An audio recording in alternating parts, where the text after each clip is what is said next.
جماعة قال لك الجيش الجزائري قال لك طيح طائرة بيض طيارة تابعة للجيش المالي طاحت في الجزائر. انا اللي خال علي قال لك كوتيزاو فيها ثلاث دول خمسوا عليها باش يشراوها. النيجر ومالي وبوركينا فاسو شراوها على تركيا وجابوها قال لك بغاو يسيوها. هيا ساعات قاجت لهم في الجزائر مساكين. تاع فكروني بهذوك بكري ملي كنا نلعبوا بالو البوله في الطريق. ايوا تتقاجا لنا عند الجار. ايا يخرج هذاك الجار الصامت ويقطع عندنا البوله يقول لنا يا روحوا تلعبوا في الزداد. بهذو صرا لهم كيما هاك انا نقول لكم كيفاش رات الحكايه بطريقه كوميديه. هذو مساكين الرئيس تاع مالي والرئيس تاع النيجر وتاع بوركينا فاسو كرهوا من البره والحمره اللي عندهم والديكوطاج وما كان ما يندار وكاجي السيسبانس. قال لك واش تقولوا عليها كنا نشرو فيها طياره نلعبوا بها هما كانوا حاسبينها جو خوتي نقول لكم ما كانوا شارينها باش يحاربوا بها لا والو. راك فاهم اي راحوا شراو خبصوا هما خلوا شعبهم ميت بالجوع راحوا يشروا طياره ب 22 مليون دولار ومش عارف شحال دير. ايا جاو يسيوها. ايا جا داك البغال تاع مالي باش يسيها كان حسبها زعما تركب فوقها فل ولا جاي يركب. قاعد يحوس على الباب وكاع. قال لهذاك الرئيس تاع بوركينا فاسو قول له المخفي باسكو هذاك المخفي راك فاهم جاي ملثم. قال له هذه كيفاش يركبوا لها. قال له الباب وين راه.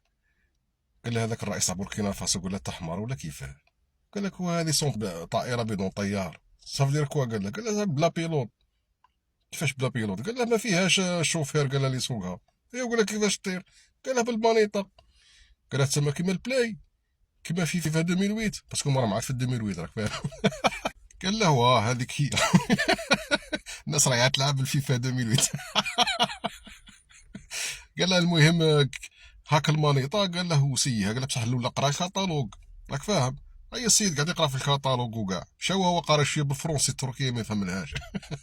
هي قال لك على الله وصاي.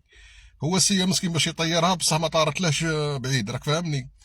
طارت له غير واحد 10 متر في ارتفاع وجات رايحه. راك فاهمني او معايا كيفاش يدير باش يردها ما عرفش. انا تبان لي الجيش الجزائري ما خسر عليها لا صاروخ لا والو. تبان لي طيحوها غير بتيربولات. لا وقيلا اخوتي طيحوها غير بلاصتاك. انا نقول لكم الجيش الجزائري ما خسر عليها ما خسرش عليها تاع رصاصه. هي كي طاحت هذاك تاع بوركينا فاسو قاعد يضرب فيه فخاضه قال له خضيتنا بالخير. قال له الله ينعل بولي عاود يزيد يتبعكم قال له كنا شريت فيها كات كات قال له ولا ستيشن قال لكم شكون راهي نفعتنا في الصحراء. هي المهم الجزائر صارت لهم دارت لهم كيما ذاك الجار اللي قطع البالو قطعت. فركتت لهم ذيك الطياره وقالت لهم يا روحوا تلعبوا في الزداد. الزدار تاعكم عرفتوا وين جاي في بوزنبيق. هذوك اللي ضربناهم 5 بواحد.